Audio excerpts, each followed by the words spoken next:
This segment begins right after the intruder enters the house and the boys rush upstairs. I tiptoed back to the kitchen, my body rigid with terror, and urgently motioned for Anthony to follow me upstairs. Every nerve ending felt electric. We made it to his room as quietly as possible, the floorboards screaming under our weight with every careful step, before gently pulling the door shut to avoid making any audible click. Our only refuge was under the bed. We scrambled beneath it, yanking the floor-length decorative cloth back into place. Anthony's bed had a thick fabric skirt, a perfect screen. You couldn't see anything under it unless you actually moved the material. We were sealed in darkness, breathing through the dust. The hunt had begun. Downstairs, we heard the rhythmic sound of doors opening and slamming shut, each one getting closer to the stairs. The thumps finally began, heavy, slow, measured footfalls ascending the wooden steps, and then the sound of the pursuer was right outside the door now. The door to the room groaned open. I squeezed my eyes shut. I could hear Anthony's breathing beside me coming in short, ragged bursts. It was too loud, a drumbeat that I knew was broadcasting our exact position. Heavy footsteps moved directly over to the closet. Then the closet door opened. I could hear the horrifying sound of coat hangers being slid roughly around, the fabric of jackets and coats rubbing against each other as he searched. Then the footsteps moved again. They stopped right next to the bed. Dead silence. I felt like my heart was trying to explode out of my chest, slamming against my ribs hard enough to rattle the very floorboards. Anthony's panicked breathing was a suffocating roar in the sudden quiet.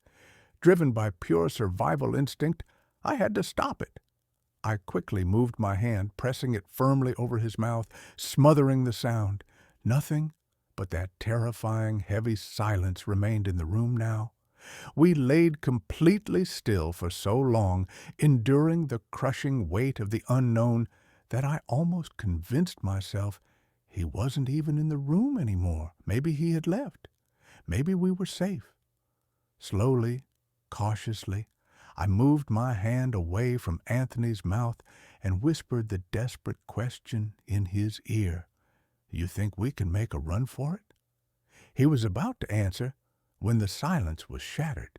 The most disturbing, memory-haunting scream I'd ever heard ripped through the air, immediately filling my ears as Anthony was grabbed. The fabric skirt was violently torn back, and he was seemingly dragged out from under the bed in one sickening, swift motion. Terror turned to blinding rage. I scrambled out from under the bed and saw him struggling, twisting in the man's massive grip. My eyes darted around the room for anything, a lamp, a book, anything to use as a weapon. They fell on the silver glint of a screwdriver sitting on his nightstand. That was it. I didn't hesitate. I lunged across the room, grabbed the tool, hurried over to the struggling man, and with every ounce of adrenaline-fueled desperation I had, nothing but an oppressive, echoing silence remained in the room now. The silence was heavier somehow than any sound. We laid perfectly still for so long, enduring the crushing, agonizing weight, that a small, foolish part of me almost thought he wasn't even in the room anymore. Maybe he had left. Maybe we were safe. Cautiously, I slowly moved my hand away from Anthony's mouth. I leaned in close to his ear, the whisper trembling on my breath. "You think we can make a run for it?" He drew a breath, about to answer, when that fragile hope was obliterated.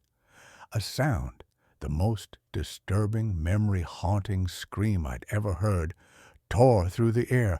It was Anthony's. The fabric skirt was violently ripped aside, and he was suddenly, horribly, dragged out from under the bed. Terror instantly turned to instinct. I scrambled out and saw my best friend struggling violently with the massive shadow of the man. I desperately scanned the room. I needed a weapon. My eyes locked onto the silver gleam of a screwdriver sitting uselessly on his nightstand. I launched myself across the room, snatched the tool, and didn't hesitate. I hurried over to the man, adrenaline surging through my veins, and drove the screwdriver with all my might into his back. He instantly released Anthony, letting out a raw, anguished scream that gave us the split second we needed. "Go!" I roared, and we tore out of that room, scrambling to get the hell out of the house. We knew running onto the brightly lit road would give away our position far too easily. It would take too long to reach his neighbor's house. Our only chance was the dark. We burst out the back door and dove straight for the deepest, thickest tree line in the woods, taking cover behind a low, scratchy bush.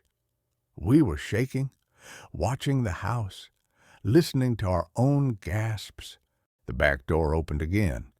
The man stepped outside, his posture rigid with pain and rage, looking around the backyard. He then slowly directed his gaze out toward the deep woods. I felt his eyes, his awareness, pass right over me as he scanned the dense tree line. Logically, it was far too dark for him to see us through the brush. We had to be hidden. Then his head slowly, relentlessly, turned back in our exact direction. A shot of pure, cold dread hit me. I slammed my head down, forcing my body low behind the bush. "Joe, he's coming!" "What?" "Dude, get up, we got to run!" Anthony hissed, his voice raw with panic. He was right. The man was approaching us, moving terrifyingly fast through the undergrowth. How? How could he have seen us move? The question was instantly forgotten. Survival was the only priority.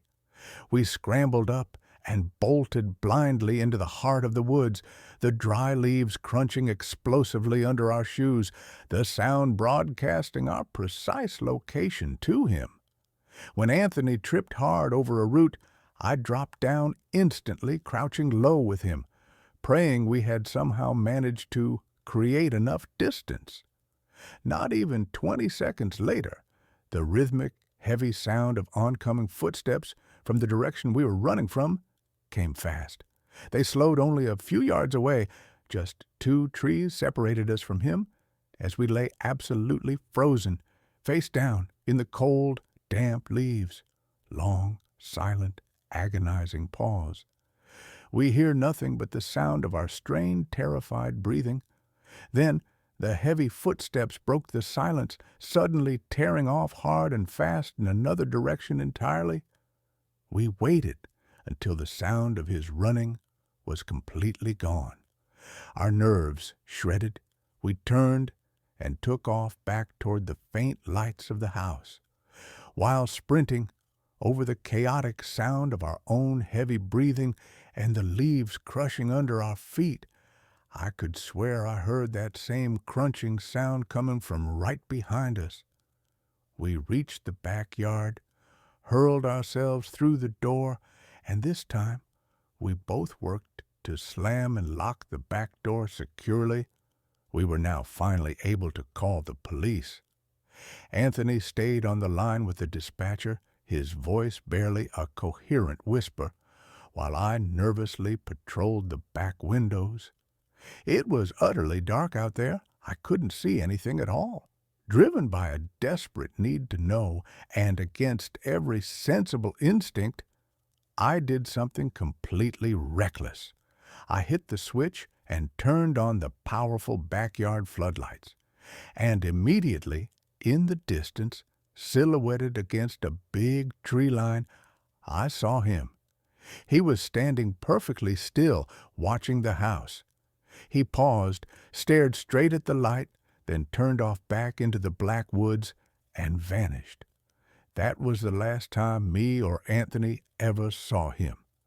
I would be lying if I told you we heard the occasional lock rattling at our windows, or something equally cinematic and cliché in the following weeks. No, that was it. 5 long years have passed, and nothing has ever happened. Do I still wonder if it was somehow linked to that one stupid random prank call? Maybe. Does the connection make any logical sense? Not really. But yeah, this was the terrifying true story of how my still best friend Anthony and I almost died during a simple sleepover break-in